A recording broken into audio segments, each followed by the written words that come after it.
ಕಾಲಾನೀಕ ವಿರೋಧಿ ನಿಗದಿಷ್ಠರೇ, ಅವನನ್ನು ಮೇಲೆ ಇರುವುದಕ್ಕೆ ಬಿಡಬೇಡಿ, ಎಲ್ಲರೂ ನೂಕಿರಿ. ಕರಗ ಬೀಳುತ್ತ ಮಧ್ಯವರ್ಗದ ರಚನ ವಿಷಯ ಭೀತಿಯಲಿ ಬಾಯ್ದೆರೆದು ಗಾಳಿ ಕುಮಾರಕರ ಕರಕರಿಯುತ್ತ ಜಗವರಿಗೆ ಸುರರು ನೂಕಿದರು.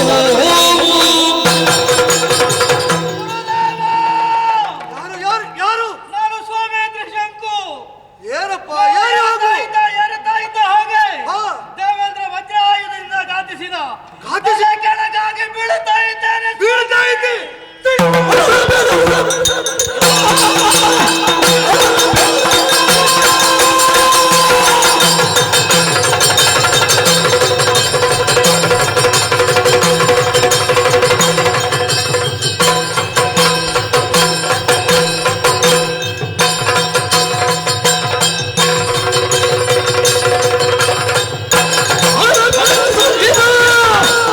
ತಪಸ್ಸಿನ ಬಲವನ್ನು ತೋರಿಸಿದನು.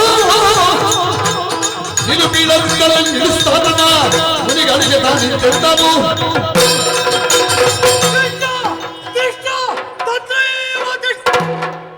ಹೀಗಾಗಿ ಬೀಳ್ತಾ ಇದ್ಯಾ? ಇಲ್ಲ ಸ್ವಾಮಿ, ತಪದ ಸಾರ ಸರ್ವಸ್ವವನ್ನು ಧಾರೆ ಎರೆದು ಇದ್ದ ನೆಲೆಯಲ್ಲ ದೃಢವಾಗಿ ನಿಲ್ಲುವಂತೆ ಮಾಡಿದೆ. ಸಮಾಧಾನ ಆಯ್ತಲ್ಲ? ಅಷ್ಟಕ್ಕೆ ಸಾಕಾಗುವುದಿಲ್ಲ. ಇನ್ನು ಬೀಳುವ ಆತಂಕ ಇಲ್ಲ, ಮತ್ತೇನಾಗಬೇಕು? ನನಗೆ ಸ್ವರ್ಗ ಹೋಗಿ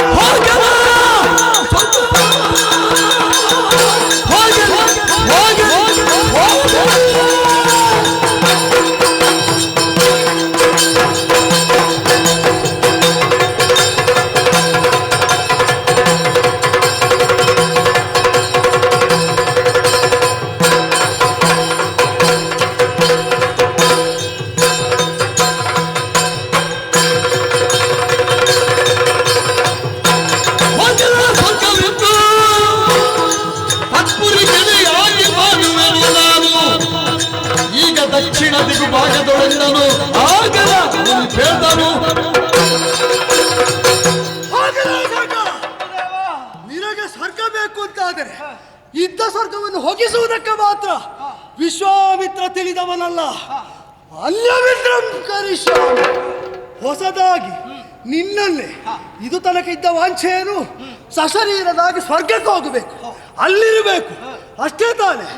ಅವ ಅದಕ್ಕೆ ಎದುರಾಗಿ ಮಂತ್ರ ಮರ್ಯಾದೆಯನ್ನು ಮೀರಿ ವಿಧಿ ಮರ್ಯಾದೆಯನ್ನು ಉಲ್ಲಂಘಿಸ್ತಾನೆ ಅಂತಾದ್ರೆ ನಿನ್ನನ್ನೇ ಪ್ರತಿ ಇಂದ್ರನಾಗಿ ಅಲ್ಲಿಯೇ ಸ್ಥಾಪಿಸ್ತಾನೆ.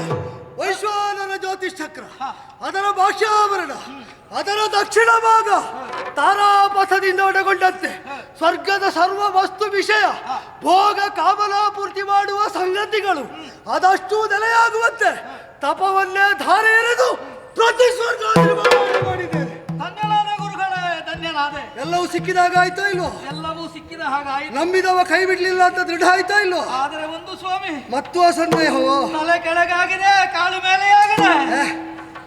ಅದೊಂದು ದೊಡ್ಡ ವಿಷಯವೇನು? ಈಗ ನಿನಗೆ ತಲೆ ಕೆಳಗಾಗಿದೆ, ಕಾಲು ಮೇಲೆ ಆಗಿದೆ. ತಲೆಯ ಮೇಲೆ ಆಕಾಶ ಇದ್ದದ್ದರಿಂದ ಕಾಲೆಲ್ಲಿರಬೇಕು ಅಂತ ನಿರ್ಮಿಸಿದ ಲೋಕ, ನಿರ್ಣಯಿಸಿದ ಲೋಕ. ಈಗ ನಿನ್ನಲ್ಲೇ ಕೇಳ್ತೇನೆ, ತಲೆ ಕೆಳಗಾದದ್ದೇ ಸರಿ ಅಂತ ನೀನೇ ಹೇಳುವ ಹಾಗೆ ಮಾಡ್ತೇನೆ. ನಿನ್ನ ಕಾಲಬುಡದಲ್ಲಿ ಯಾರಿದ್ದಾರೋ, ದೇವೇಂದ್ರ, ನಿನ್ನ ತಲೆ ಮೇಲೆ ಯಾರಿದ್ದಾರೆ? ಈಗ ನನ್ನ ಗುರುಗಳಾದಂತಹ ನೀವು. ಗುರುವಿನ ಹಸ್ತ ಶಿರದ ಮೇಲೆ, ಪಾದ ಮೂಲದಲ್ಲಿ ಸ್ವರ್ಗದ ಸರ್ವ ಸಂಪದ ಇಲ್ಲೇನಾಗಬೇಕು ನಿನಗೆ? ಈಗ ಸಂತೋಷ ಆಯಿತು ಸ್ವಾಮಿ ನನಗೆ. ಹೌದಲ್ಲ? ಇಷ್ಟು ಸಾಕು ನನಗೆ. ವಿಶ್ವಾಮಿತ್ರನ ಪ್ರತಿ ಸೃಷ್ಟಿಯ ತಂತ್ರಕ್ಕೆ ಪ್ರಚೋದನೆ ಕೊಟ್ಟ ದೇವತೆಗಳು ಇನ್ನೇನು ಮಾಡ್ತಾರೆ ನೋಡಬೇಕು. ಸ್ಥಿರವಾಗಿರು, ಸುಖಿಯಾಗಿರು.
ಎಂದು ಒಂದವ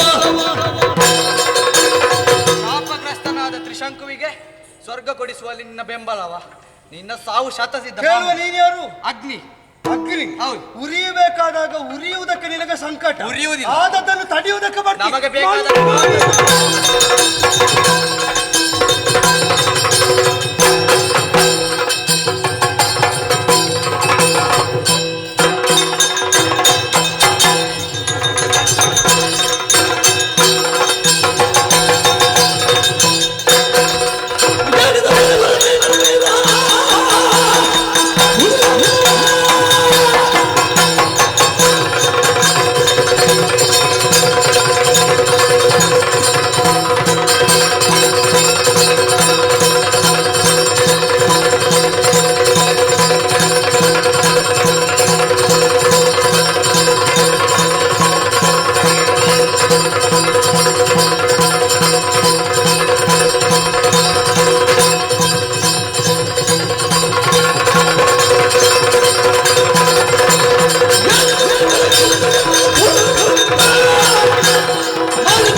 ಚಾಂಡಾಲನಾದಂತಹ ತ್ರಿಶಂಕುವಿಗೆ ಸ್ವರ್ಗವನ್ನು ಕೊಡುವುದಕ್ಕೆ ಮುಂದಾಗುತ್ತಾ ಇದ್ದೀರಲ್ಲ. ಚಾಂಡಾಲನಾಗುವ ಮೊದಲೊಂದು ಅವಸ್ಥೆ ಇತ್ತು, ಹೌದು ಅವನಿಗೆ? ಯಾರಿಗೆ?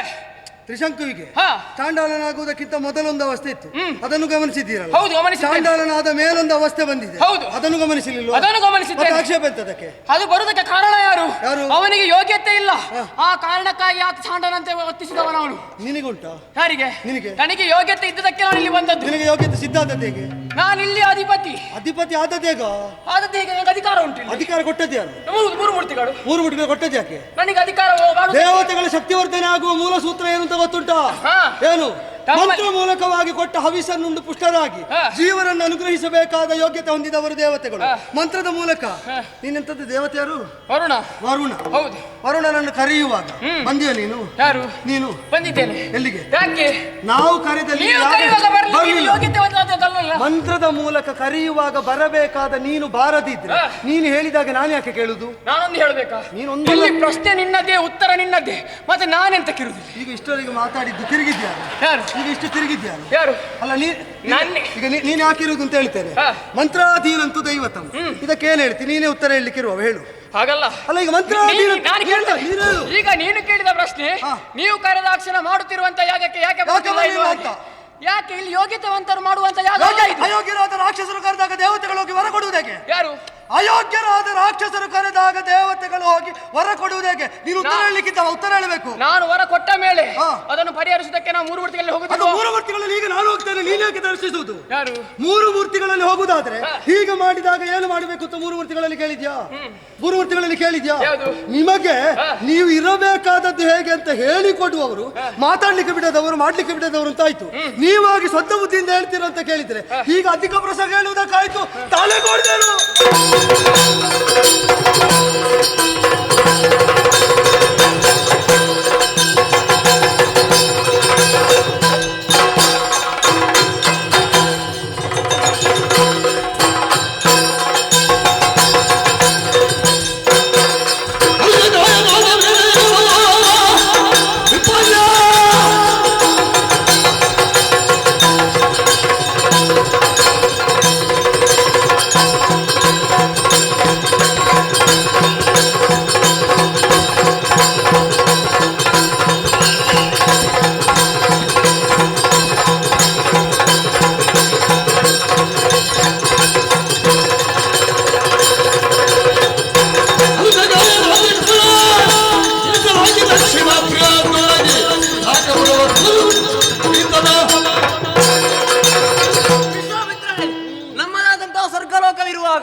ಹೊಸ ಸ್ವರ್ಗಲೋಕವನ್ನು ಸೃಷ್ಟಿ ಮಾಡಿದ್ದೀರಾ, ಸ್ವರ್ಗಲೋಕವನ್ನು ಕೊಟ್ಟಿದ್ದೀರಲ್ಲ, ಕೇಳುವುದಕ್ಕೆ ಬಂದ ವಾಯು. ನಿಮ್ಮ ಸ್ವರ್ಗಲೋಕ ನನಗೆ ಸಾಕು ಅಂತಾಯ್ತು, ಹೊಸದು ಬೇಕು ಅಂತಾಯ್ತು, ಕೇಳಿದವರಿಗೆ ಹೊಡೆಯಬೇಕು ಅಂತ ಆಯ್ತು.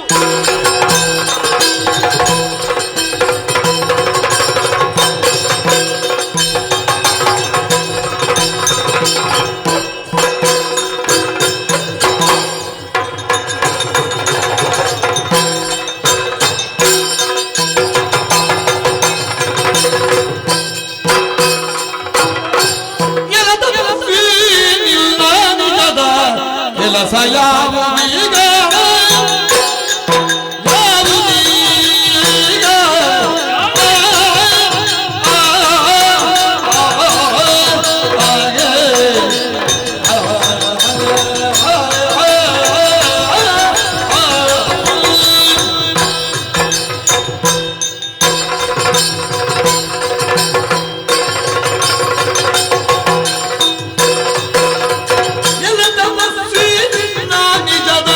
ಕೆಲಸ ಯಾವುದೀಗ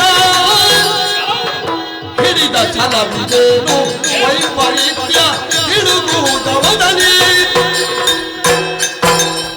ಛಲವಿದೇನು ವೈಪರೀತ್ಯ ಹಿಡುಗುವುದವದಲ್ಲಿ ಹಿಡುಗುವುದವದಲ್ಲಿ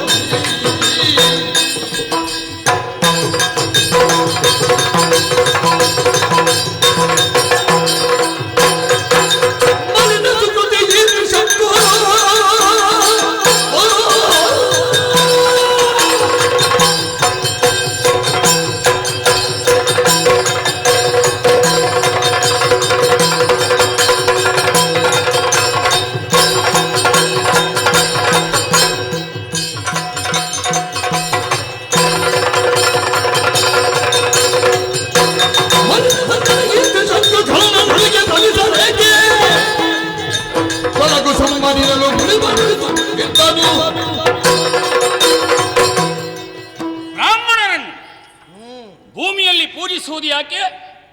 ಎಲ್ಲರೂ ಸದ್ಧರ್ಮದಿಂದ ತಮ್ಮ ತಮ್ಮ ಕಾರ್ಯಗಳಲ್ಲಿ ನಿರತರಾಗಲಿ, ಲೋಕಕ್ಕೆ ಬೇಕಾದವರಾಗಲಿ ಅಂತ ಪೂಜ್ಯ ಭಾವನೆಯಿಂದ ಬ್ರಾಹ್ಮಣರನ್ನು ನಾವು ಕಾಣುತ್ತೇವೆ. ಬ್ರಾಹ್ಮಣರ ಮೇಲೆ ಯಾವತ್ತೂ ಕೂಡ ನಮಗೆ ದಯ ಇದೆ. ಒಳ್ಳೆಯದೇ. ಆದರೆ ಒಬ್ಬ ಬ್ರಾಹ್ಮಣನೇ ತಪ್ಪಿದ ಅಂತ ಆದ್ರೆ ದಂಡ ಹಿಡಿಬೇಕಾದವನು ಯಾರು? ನಮ್ಮಂಥವರು. ಋಷಿಯೇ, ಲೋಕದಲ್ಲಿ ಅದ್ಭುತವಾದಂತಹ ಸಾಧನೆಯನ್ನು ಮಾಡುವುದರ ಮೂಲಕವಾಗಿ ನೀನೊಬ್ಬ ತಪಸ್ವಿ ಎನ್ನುವುದನ್ನು ಹೇಳಿಸಿಕೊಡುವುದಕ್ಕಾಗಿ ಮುಂದಾದವ. ಬ್ರಹ್ಮಾದಿ ಸರ್ವರು ಅಂಗೀಕರಿಸಿದ್ದಾರೆ. ಹೌದು. ಆದರೆ ಯಾವ ಪದವಿಯನ್ನು ತಲುಪಬೇಕಿತ್ತು ಅದು ಇನ್ನೂ ಸಿದ್ಧಿಸಲಿಲ್ಲ. ಆದ್ದರಿಂದ ಹೇಳುತ್ತಾ ಇದ್ದೇನೆ, ಏನು?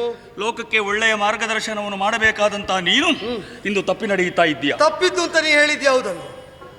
ಈಗ ತ್ರಿಶಂಕುವನ್ನು ಮೇಲೆ ತಂದದ್ಯಾರು? ನಾನೇ. ಯಾಕೆ ತರಬಾರದು? ತರುವುದಕ್ಕೆ ಏನು ಯೋಗ್ಯತೆ ಉಂಟು ಅವನಿಗೆ? ಅವನಲ್ಲಿ ಈತ ವೀರ ಧೀರ ಧೀರಿ ನೀತಿವಂತ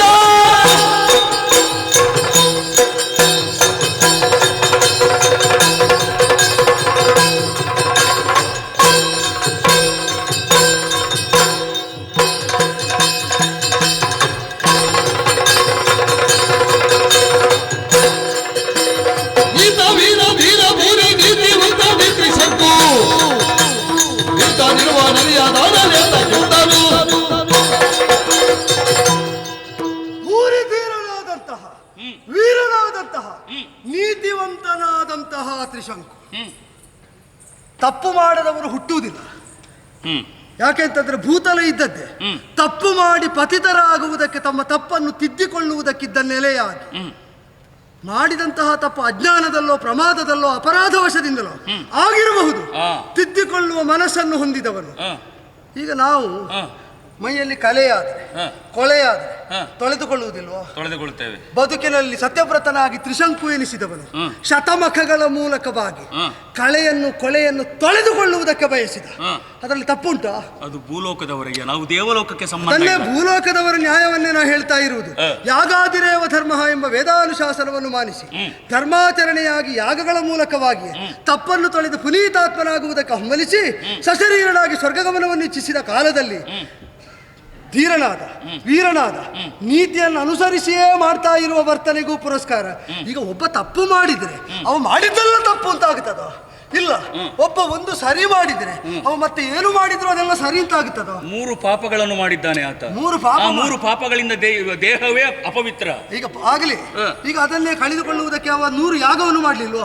ಪಾಪ 3, ಯಾಗ 100. ಹಾಗಾದ್ರೆ ದುಷ್ಕರ್ಮದ ದುಷ್ಫಲವನ್ನು ತೊಳೆದುಕೊಳ್ಳುವುದಕ್ಕೆ ಸತ್ಕರ್ಮಾನುಷ್ಠಾನ ಇರುವುದಲ್ವೋ ಅದನ್ನು ಅಷ್ಟು ಪ್ರಮಾಣದಲ್ಲಿ ಮಾಡಿದ ಮೇಲೂ ಕೂಡ ನೀವು ಯಾವುದೋ ಆಗ್ರಹಕ್ಕೆ ಕೂಡಿಕೊಂಡವರಂತೆ ಅವನನ್ನು ಸ್ವರ್ಗಕ್ಕೆ ಸೇರಿಸುವುದಿಲ್ಲ ಅಂತಿದ್ದರೆ ನಾನು ಅವನಿಗಾಗಿ ಪ್ರತಿಸ್ವರ್ಗ ನಿರ್ಮಾಣ ಮಾಡಿದ್ದು. ಒಂದು ವೇಳೆ ಅದನ್ನು ತಡೆಯುವುದಕ್ಕೆ ಸ್ಥಾಪಿತ ಚರಿತ್ರರಾದ ದೇವತೆಗಳ ದೇವೇಂದ್ರನ ಬಂದ್ರೆ ಅನ್ಯಮಿತ್ರಂ ಕರಿಷ್ಯಾಮಿ ಅನ್ನದ್ದು. ಈತ ಗುರುಗ ಸಂಪದಿತ್ತ ಗುರುಗ ಸಂಪದಿತ್ತ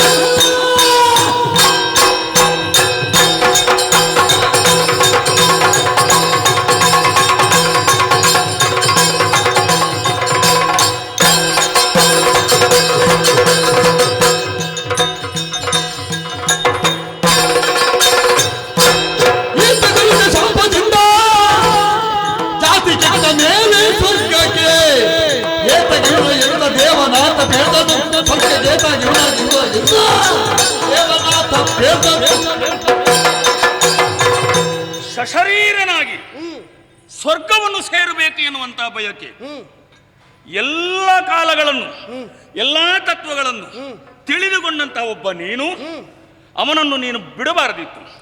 ಯಾಕೆ? 100 ಯಾಗಗಳನ್ನು ಮಾಡಿ ಸ್ವರ್ಗದ ಪಟ್ಟವನ್ನು ಪಡೆದವ ನಾನು. ಭೂಲೋಕದಲ್ಲಿ ಬಹಳಷ್ಟು ಮಂದಿಗಳು ಯಾಗಗಳನ್ನು ಮಾಡುತ್ತಾರೆ. ಮಾಡಿದಂತ ಯಾಗದವರಿಗೆಲ್ಲ ಸ್ವರ್ಗ ಕೊಟ್ಟರೆ ಹೇಗೆ ಅದಾಗುತ್ತದ? ನಷ್ಟ ಆಗ್ತದ. 3 ಮೂರ್ತಿಗಳಿಂದ ದತ್ತವಾದಂತಹ ಸ್ವರ್ಗ ಇದು. ಏನು ನಿಬಂಧನೆ ಉಂಟು? ಒಂದು ಮನ್ವಂತರದವರೆಗೆ ಅದು ಇಂದ್ರನೇ. ಆದರೆ ಇಂದ್ರನಿರುವಾಗಲೂ ಸ್ವರ್ಗಸ್ಥರಾದವರು ಅಸಂಖ್ಯರಿಲ್ವೋ? ಅವನಿಗೆ ಮೊದಲಿದ್ದದ್ದು ಸಶರೀರವಾಗಿ ಸ್ವರ್ಗ ಗಮನ ಮಾತ್ರ. ನೀ ತಿರಸ್ಕರಿಸಿದ್ರಿಂದ ಕೂಡಿದ ಯೋಗ ಏನು ಗೊತ್ತುಂಟ? ಈಗ ಪ್ರತಿ ಸ್ವರ್ಗಕ್ಕೆ ಅವನೇ ಇಂದ್ರ ಅಂತ. ನೀನು ಅವನಿಗೆ ಇಲ್ಲದಂತಹ ಬಯಕೆಯನ್ನು ಹುಟ್ಟಿಸಿ ಎತ್ತರಿಸಿ ಕೊಟ್ಟೆ ಅಂದದ್ದು. ಮೊದಲೇ ಬಿಟ್ಟಿದ್ದರೆ ಸ್ವರ್ಗ ಸಭಾಸದನಾಗಿ ಅವನು ಉಪಸ್ಥಿತನಾಗ್ತಿದ್ದ, ದಿವ್ಯಾನಂದದಲ್ಲಿ ಸ್ವರ್ಗಾನಂದದಲ್ಲಿ ಲೀನನಾಗ್ತಿದ್ದ. ನೀ ಧಿಕ್ಕರಿಸಿದ್ದರಿಂದ ಈಗ ಅವ ಹೊಂದಿದ್ದಕ್ಕೆಲ್ಲ ಅವ ಅಧಿಪತಿಯಾಗಿದ್ದಾನೆ. ಇಲ್ಲ, ಸಶರೀರನವಾಗಿ ಬರುವುದು ತಪ್ಪು. ಯಾರು ಕೂಡ ಭೂಲೋಕದಲ್ಲಿದ್ದವರು ಸತ್ತು ಸ್ವರ್ಗವನ್ನು ಪಡೆಯಬೇಕು. ಸಶರೀರಾಗಿ ಬರುವ ಹಾಗೆ ಇಲ್ಲ, ಯಾವ ನಿಯಮವೂ ಇಲ್ಲ. ಅದರಲ್ಲಿಯೂ ಕೂಡ ಪಾಪಿ. ನಾನು ಇದನ್ನು ಒಪ್ಪುವುದಿಲ್ಲ. ಅದನ್ನು ನೀನು ಒಪ್ಪುತ್ತಿದ್ದಾದ್ರೆ ನಿನ್ನನ್ನು ಬಿಡುವುದಿಲ್ಲ. ನನ್ನ ತಪಸ್ಸನ್ನು ಒಪ್ಪಿ ಇದನ್ನು ನೀನು ಒಪ್ಪುವುದಿಲ್ಲ ಅಂತಾದ್ರೆ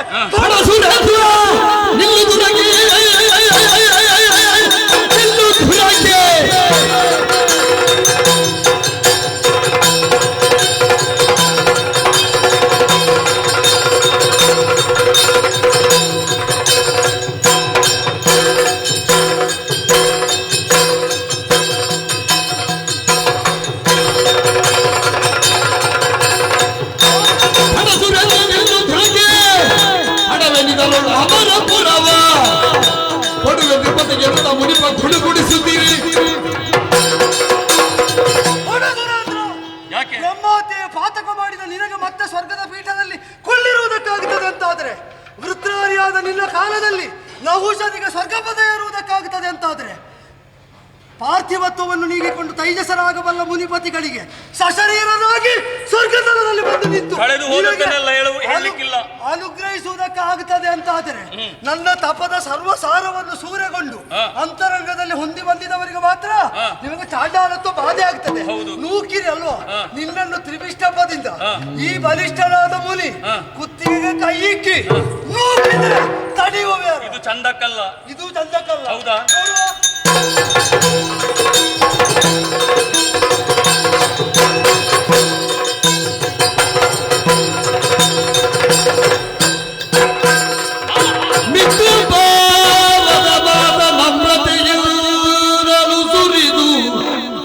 ಖುಷಿಗನಾದನ ಖಾತೆಯನ್ನು ಪರಿಗಣಿಸಿ ತಮ್ಮಯ ರೀತಿ ಗೆಡದವಗಿಂತ ನಿರ್ಣಯ ಮಾತು ತಪ್ಪದ ಪರಿಯ ಮೊರೆವಿ ವಿಮುಕ್ತ ಪೇಳಿದರು. ಋಷಿ ತಿಲಕ ನೀನು ನಿರ್ಮಿಸಿದ ಸಕಲವು ನಿನಗೆ ಕುಸಿಯದರ ಸರಿಗದಲ್ಲಿ ಶೋಷಣ ಸಕ ಪದದ ಹೊರಗ ಸಮಬಲ ವಿಪದ ನಿಲ್ಲಿಸುವುದಿರುದರು ದಿವಿದರಲ್ಲಿ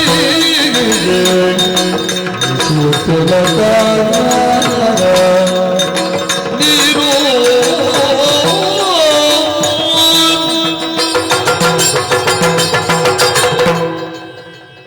ಸಕಲ ದೇವತೆಗಳನ್ನು ಕೂಡ ನಿಸ್ತೇಜರನ್ನಾಗಿ ಮಾಡಿಬಿಟ್ಟೆ. ತಪದ ಪ್ರಭಾವವದು. ಗೊತ್ತಾಯ್ತು. ಕೆಣಕುವುದಕ್ಕೆ ಹೊರಟದ್ದು ನಿನ್ನ ಅಧೀನದಲ್ಲಿದ್ದ ಬೆಂಕಿಯನ್ನಲ್ಲ, ನನ್ನ ಅಧೀನದಲ್ಲಿದ್ದ ಬೆಂಕಿಯನ್ನು. ಹೌದು, ಇದು ಬೆಂಕಿಯನ್ನು, ನಿನ್ನ ಬೆಂಕಿಯನ್ನು ಭಸ್ಮ ಮಾಡಬಲ್ಲ ತಪದ ಬೆಂಕಿ ಇದು. ಅದು ಗೊತ್ತಾಯ್ತು. ಆದ್ದರಿಂದಲೇ ನಿನ್ನನ್ನು ಹೀಗೆ ಅನ್ನಬೇಕು ಅಂತ ನನಗೆ ಮನಸ್ಸಾಗುತ್ತಾ ಇದೆ. ಋಷಿಕುಲ ತಿಲಕ. ಏನೀಗ ಸ್ತುತಿ ಮಾಡುವುದಕ್ಕೆ ಕಾರಣ ಇದೆ. ನಾನು 3 ಲೋಕಾಧೀಶ, ನಾನು ಇಷ್ಟೂ ಮಾಡದಿದ್ರೆ ಅವನ ಮುಂದೆ ಅವನದ್ದೇನಿಲ್ಲ ಅಂತೆಲ್ಲ ನಾಳೆ ಹೇಳ್ತಾರೆ. ಪ್ರತಿ ಪ್ರಕರಣದಲ್ಲೂ ನಿನ್ನದಿಷ್ಟು ಅಂತ ಉಂಟಲ್ವ? ಹಾಗಲ್ಲ, ಮತ್ತೆ ದೇವಲೋಕವನ್ನು ರಕ್ಷಣೆ ಮಾಡುವಲ್ಲಿ ನಾನು ಏನು ಮಾಡದೇ ಇದ್ರೆ ದೇವಲೋಕದ ಭಕ್ಷಣೆಗೆ ಹೊರಟದ್ದು ಅಂತ ಯಾರು ಹೇಳಿದ್ರು ನಿನಗೆ? ಹಾಗಲ್ಲ. ಮತ್ತೆ ಅವನನ್ನು ಮೇಲೆ ಏರುವುದಕ್ಕೆ ಬಿಟ್ಟ ನಂತರ ವಿಶ್ವಾಮಿತ್ರನಿಂದಲಾಗಿ ಈ ಸ್ವರ್ಗದಲ್ಲಿ ತ್ರಿಶಂಕು ಇಂದ್ರ ಅವನಾದ. ಹಾಗಿದ್ರೆ ಲೋಕಕ್ಕೆ ನಾವು ಏನನ್ನು ಸಂದೇಶ ಕೊಟ್ಟಾಗ? ಬೇಡ, ನಿನ್ನ ಲೋಕಕ್ಕೆ ತ್ರಿಶಂಕು ಆಗುವುದಿಲ್ಲ ಅಂತ ಆದ್ರೆ ತ್ರಿಶಂಕುವಿನ ಸ್ವರ್ಗಕ್ಕೆ ಅವ ಇಂದ್ರ ಆಗಬಹುದಲ್ಲ. ಇಂದ್ರನ ಸ್ವರ್ಗಕ್ಕೆ ಅವ ಸೇರಬಾರದು.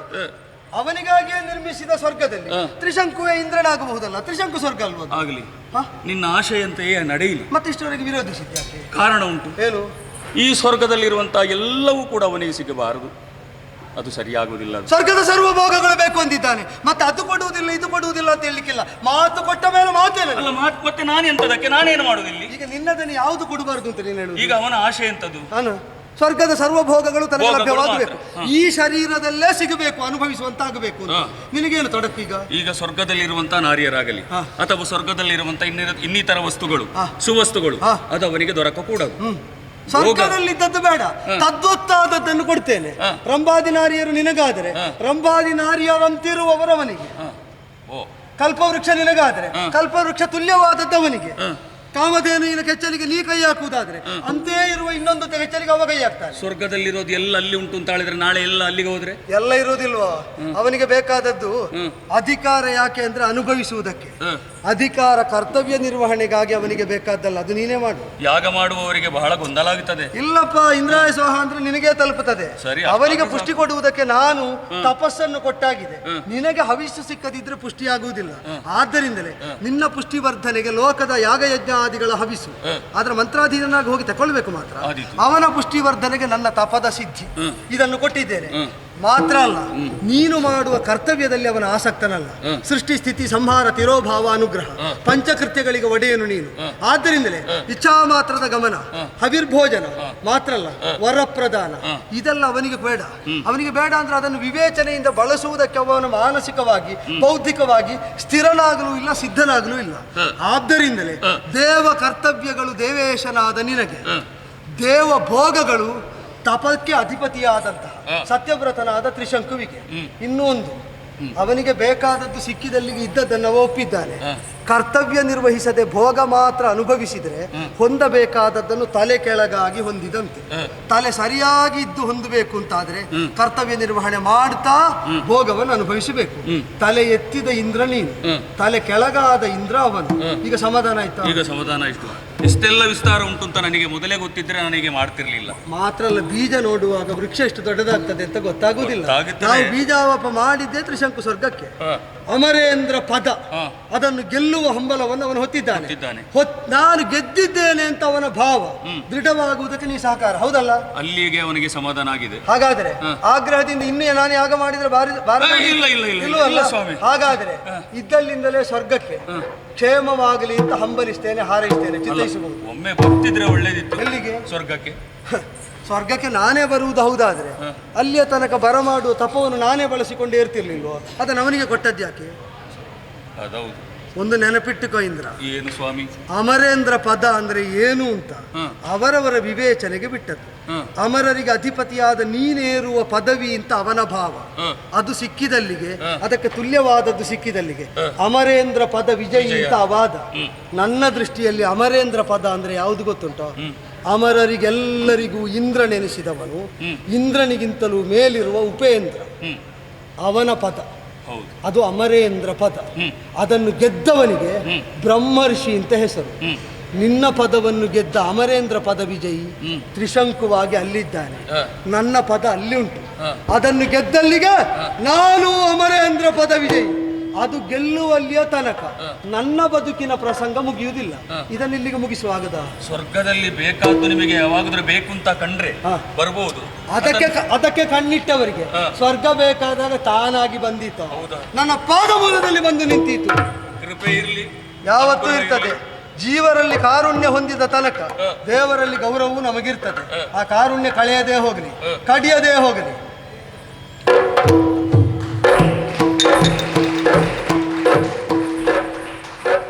ಜೀವರಾದವರಿಗೆ ಆದರ್ಶ ಪಥವನ್ನು ಒಂದು ಹಂತದಲ್ಲಿ ತೋರಿದವನು ಸತ್ಯವ್ರತ. ಪಾಪಿಯಾಗಿದ್ದು ಕೂಡ ಪುಣ್ಯ ಪಥದಲ್ಲಿ ಸಂಚರಿಸುವ ಬಯಕೆ ಮೊಳಕೆಯಾದ ಕಾಲದಲ್ಲಿ ಎಲ್ಲವನ್ನು ಬಿಟ್ಟಾದರೂ ಅದನ್ನು ಹೊಂದಬೇಕು ಅಂತ ಹೊರಟ ಅವನ ಬದುಕು ಲೋಕಕ್ಕೊಂದು ಸಂದೇಶ ಕೊಡ್ತದೆ. ತ್ರಿಶಂಕು ಅವನು ದೃಢವಾಗಿ ಊರಿದಂತಹ ಒಂದು ಸ್ತಂಭದಂತೆ ಆಳವಾಗಿ ಬೇರೂರಿದ ಪಾಪಗಳ ಫಲವನ್ನು ಅನುಭವಿಸ್ತಾ ಇದ್ದವನು.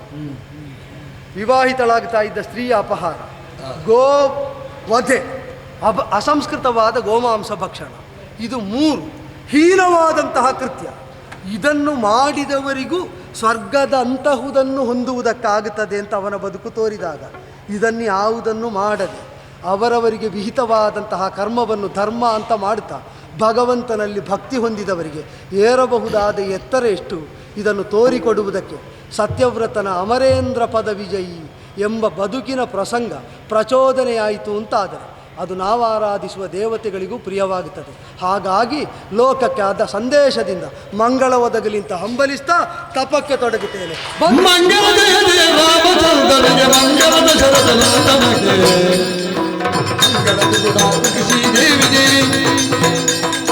ಮಂಗಲವೆಲ್ಲರೂ ನಂದನೇಶ್ವರಿಗೆ ಮಂಗಲಂ ಜಯ ಮಂಗಲಂ ಮಂಗಲಂ ಮಂಗಲಂ ಆಂಜನೇಯಗೆ ಮಂಗಲಂ.